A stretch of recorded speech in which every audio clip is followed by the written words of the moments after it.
காஷ்மீரில் அப்பாவி மக்கள் 26 பேரை கொன்று குவித்த டிஆர்எஃப் பயங்கரவாதிகள் யார்? இந்த அமைப்பினருக்கும் லாஷ்கர் இ தொய்பாவுக்கும் என்ன தொடர்பு?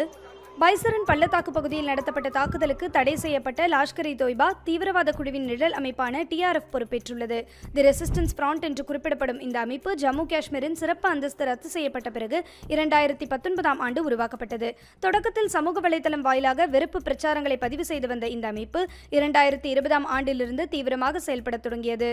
சமூக வலைதளங்கள் மூலம் ஜம்மு காஷ்மீர் இளைஞர்களை இந்திய அரசுக்கு எதிராக தூண்டுவது, பாகிஸ்தானில் இருந்து ஜம்மு காஷ்மீருக்குள் ஆயுதங்கள் மற்றும் போதைப் பொருட்களை கடத்துவது, ஜம்மு காஷ்மீரில் உள்ள பத்திரிகையாளர்களை மிரட்டுவது போன்ற செயல்களில் டிஆர்எஃப் ஈடுபட தொடங்கியது.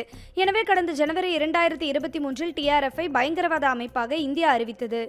இந்திய ராணுவத்தால் கடந்த 2022ஆம் ஆண்டு மேற்கொள்ளப்பட்ட கிளர்ச்சி எதிர்ப்பு நடவடிக்கைகளின் போது கொல்லப்பட்ட போராளிகளில் டிஆர்எஃப் உறுப்பினர்கள் அதிகம் இருந்ததாக தகவல்கள் கூறுகின்றன.